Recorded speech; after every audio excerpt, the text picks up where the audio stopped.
Okay, everybody say hi to my fourth period class.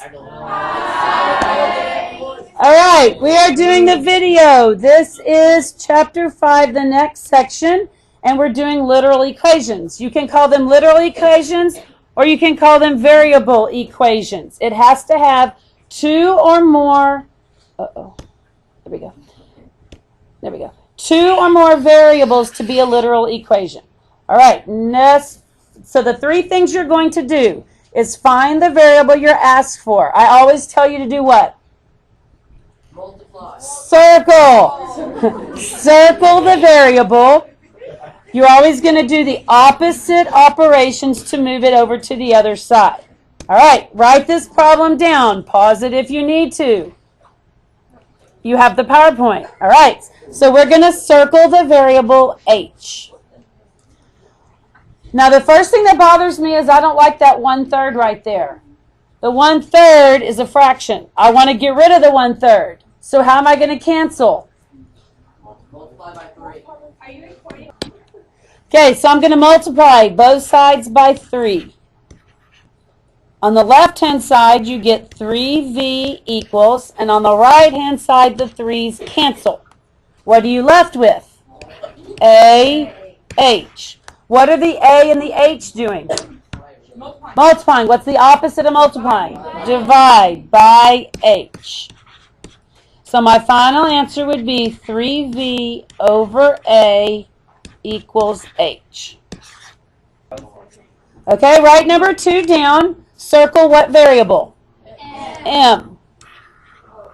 Okay, I have to get the M by itself. When you're trying to get that variable by itself, you're not allowed to touch that variable. You can't do anything to it. What is the M doing with the X? What's the opposite? Multiply. So I'm going to multiply both sides by X. Now when I do that, I think I should put parentheses right here so I don't forget I'm going to have to distribute.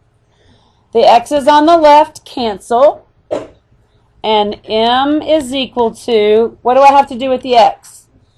Distribute kx minus 6x.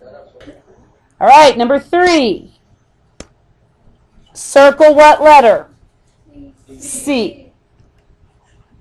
First thing I try to do is get rid of my fractions. So what do I need to multiply by to get rid of my fractions? T. So I'm going to multiply T here and T here.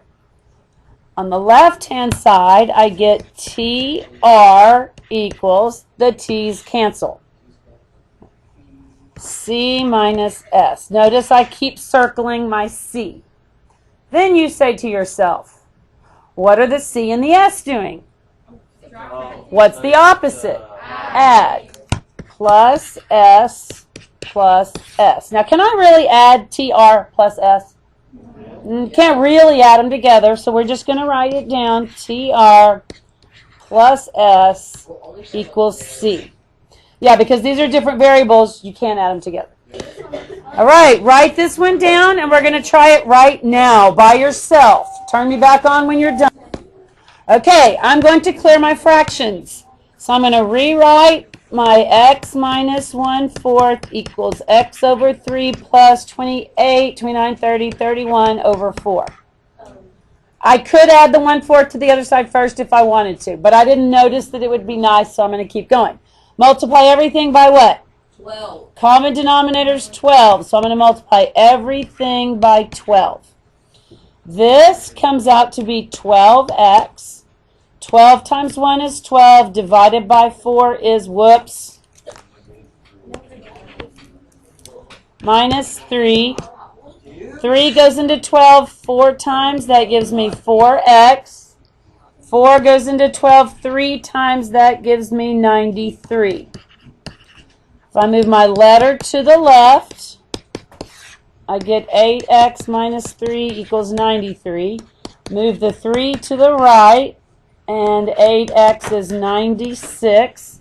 How many times does 8 go into 96? 12. 12. Final answer. All right, next problem. Oh, do we have more? No. I believe I just have all of the answers here to you for all of them. All right, have a good weekend. Bye.